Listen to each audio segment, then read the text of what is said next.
একই ব্যক্তি একই সাথে দলীয় প্রধান এবং সরকার প্রধান হিসেবে থাকতে পারবে না।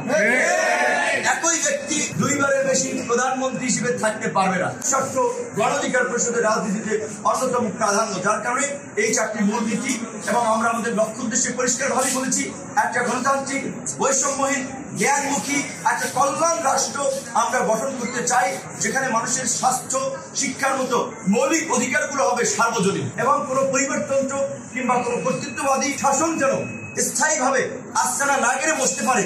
ওইটা কিন্তু 2021 সালের 26 অক্টোবর আমাদের ঘোষণাপত্রে 21 দফা কর্মসূচিতে আমরা বলেছিলাম, একই ব্যক্তি একই সাথে দলীয় প্রধান এবং সরকার প্রধান হিসেবে থাকতে পারবে না।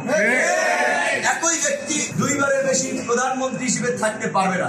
এটা কিন্তু এখনকার চমক না, 21 সালেই কিন্তু আমরা বলেছি। তো আপনারা যারা তাৎক্ষণিক নোটিশে এখানে এসেছেন তাদেরকে ধন্যবাদ। আপনাদের হাসি ঠাট্টা করে বলে যে বউ পাল্টানো যায়, প্রতিবেশী পাল্টানো যায় না। তো এই যে আমাদের 4,500 বর্ডারের যে প্রতিবেশী ভারত, এই প্রতিবেশী কিন্তু আমরা পাল্টাতে পারবো না।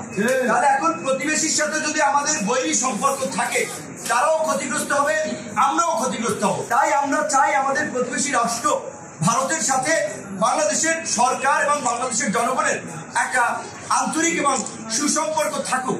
কিন্তু আমরা দেখেছি ভারতের শাসক গোষ্ঠী সবসময় বাংলাদেশকে তারা নিয়ন্ত্রণ করতে চায়, দাবিয়ে রাখতে চায়, বাংলাদেশের উপরে ছড়ি ঘুরাতে চায়। এই যে একটা আমাদেরকে অবমূল্যায়ন করা কিংবা এই যে দাদাগিরি করা, এই যে আমরা মানবো না। ভারতের শাসক গোষ্ঠী যদি তাদের রাষ্ট্রীয় পলিসি এই দাদাগিরি পলিসি পরিহার করে, এই কর্তৃত্ববাদী ছড়ি ঘুরানোর রাষ্ট্রীয় নীতি পরিহার করে বন্ধু সুলভ আচরণ করে বন্ধুত্বের সম্পর্ক করতে চায়, আমরা তাদের সাথে সম্পর্ক এগিয়ে নেব, আমরাও তাদের সাথে বন্ধুত্বের সম্পর্ক গড়ে তুলব। কিন্তু এই যে আপনাদের মাধ্যমে আমরা জানতে পেরেছি যে বাংলাদেশের সত্য আমরা ভারতের ফরেন মিনিস্ট্রির মাধ্যমে জানতে পারলে ভালো হতো, কিন্তু ইতিমধ্যেই কিছু নজির আমাদের সামনে রয়েছে। যেমন আপনারা জানেন অভিনেত্রী বাঁধন আমার সাথে 4টা ছবি থাকার কারণে সে নাকি ইন্ডিয়ান আপনার ভিসা পায়নি, যেটা সে আমার সাথে পার্সোনালিও বলেছিল। আমেরিকান এম্বাসির স্বাধীনতা দিবসের প্রোগ্রামে দেখা হয়েছিল 6 বছরের রাজনৈতিক অগ্রযাত্রায় নিজেরা বেড়ে ওঠার চেষ্টা করছে। সেক্ষেত্রে এরকম উদীয়মান শক্তি রাজনৈতিক দলগুলোকে যদি ভারত বন্ধু না মনে করে,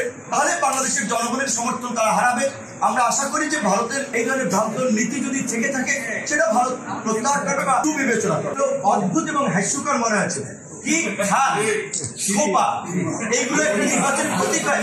এখন তাদের লিস্টে যা আছে সেখান থেকে একটা সিলেকশন করতে হয়। পরবর্তীতে হয়তো নির্বাচন কমিশনকে আমরা আবেদন জানাবো, বা যেমন রাজনৈতিক দলগুলোকে যেন একটু দেখতে ভালো, শুনতে ভালো এবং একটু এরকম একটা মানে বলা চলে একটা রুচি সম্মত একটা প্রতীক যেন সব রাজনৈতিক দলগুলোকে দেয়। তবে আমরা যে প্রতীকের মানুষ চিনে, তাদের কাজের সাথে সম্পৃক্ত এবং আমরা সিদ্ধান্ত নিচ্ছি যে ট্রাক নিয়ে আমরা উপজেলা জেলায় সফর